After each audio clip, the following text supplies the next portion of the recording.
اس video میں ہم آپ کو بتائیں گے کہ گاندھی کے قتل کے پیچھے کیا وجوہات تھیں اور ان کو کیسے قتل کیا گیا۔ جب 12 جنوری 1948 کو معلوم ہوا کہ گاندھی 13 جنوری سے اپنی بھوک ہڑتال شروع کر رہے ہیں، بس تب ہی گاندھی کو مارنے کا ارادہ گوڈسے اور اس کے ساتھیوں کی جانب سے کر لیا گیا تھا۔ گاندھی کے سب سے چھوٹے بیٹے دیوداس گاندھی کی پوتی اور مصنفہ سکنیتا بھرم رات کہتی ہیں کہ گوڈسے، آپٹے اور ان کے ساتھی گاندھی جی سے دو وجوہات کی وجہ سے بے حد غصہ تھے۔ پہلا، گاندھی جی نے دلی میں 13 جنوری 1948 کو اپنی بھوک ہڑتال کیوں شروع کی؟ گاندھی جی نے بھوک ہڑتال اس لیے شروع کی تھی کیونکہ دلی میں مسلمانوں کو مارا جا رہا تھا اور ان کے اثاثے لوٹے جا رہے تھے۔ تشدد اور آگ تھمنے کا نام ہی نہیں لے رہی تھی، ساری کوششیں ناکام ہو رہی تھیں۔ آخر میں اس پرتشدد مشتعل ہجوم پر اخلاقی دباؤ ڈالنے کے ارادے سے گاندھی نے 12 جنوری 1948 کو بھوک ہڑتال کرنے کا فیصلہ کیا تھا۔ ان کے بیٹے دیوداس گاندھی، جو اس وقت ہندوستان ٹائمز کے ایڈیٹر تھے، گاندھی کو بھوک ہڑتال پر نہ جانے کا مشورہ دیا تھا۔ دوسرا، جب ہندوستان کی تقسیم ہوئی تھی تب سرکاری اثاثے انڈیا اور پاکستان میں تقسیم ہوئے تھے۔ سرکاری خزانے میں موجود رقم بھی تقسیم کی گئی اور پاکستان کے حصے میں 75 کروڑ آئے۔ انڈین حکومت نے شروع میں پاکستان کو 25 کروڑ روپے دے دیے اور 55 کروڑ روپے بچ گئے۔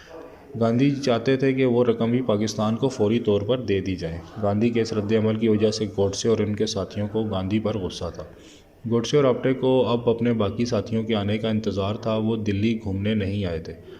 شام ہوتے ہوتے ان کے ساتھی، جن میں مدن لال پاہوا، وشنو کرکرے، گوپال گوڈسے شامل تھے، مرینا ہوٹل دلی پہنچ گئے۔ یہ دستی بم، ٹائم بم اور پستول لے کر دلی آئے تھے۔ مرینا ہوٹل میں طے ہوا کہ گاندھی پر 20 جنوری کو پوجا کے دوران بم سے حملہ کیا جائے گا۔ اس دوران یہ سب لوگ برلا ہاؤس کا جائزہ لیتے رہے۔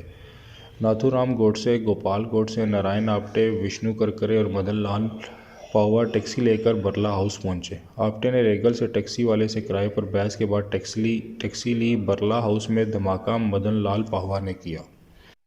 بعد میں معلوم ہوا کہ وہ ایک دیسی ساختہ بم تھا جس سے بڑے پیمانے پر نقصان نہیں پہنچا۔ اس دھماکے کے لیے مدن لال پاہوا کو گرفتار کیا گیا۔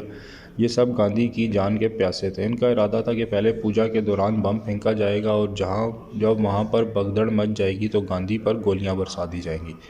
پاہوا اور وشنو کرکرے پہلے برلا ہاؤس پہنچ گئے تھے۔ باقی ٹیکسی ڈرائیور سرجیت سنگھ کی ٹیکسی میں وہاں پہنچے۔ سرجیت سنگھ بعد میں سرکاری گواہ بن گئے تھے۔ مدن لال پاہوا ایک فوٹوگرافر کے روپ میں وہاں پہنچے تھے۔ دھماکے کے بعد ان کے ساتھی وہاں سے نکل بھاگے۔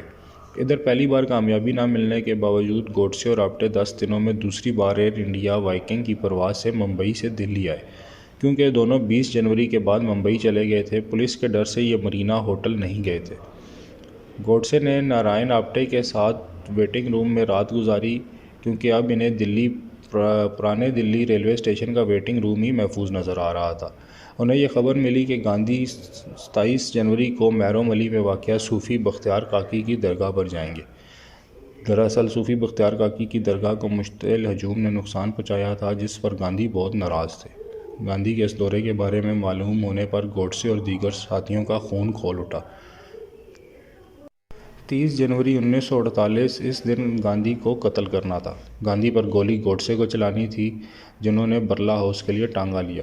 گاندھی کے آخری دن کے ہر لمحے پر نظر رکھنے والے صحافی اسٹیون مرفی لکھتے ہیں، 20 جنوری کو ہونے والے حملے کے بعد برلا ہاؤس میں 30 پولیس والے تعینات تھے۔ نہرو اور پٹیل کی سیکیورٹی بڑھانے کی درخواست کو گاندھی نے مان لیا تھا، لیکن جب ان پر گوڈسے نے گولی چلائی تب ان کے سادہ لباس میں موجود رہنے والا پولیس والا اے پی بھاٹیا غیر حاضر تھا۔ اس دن ان کی کہیں اور ڈیوٹی لگا دی گئی تھی۔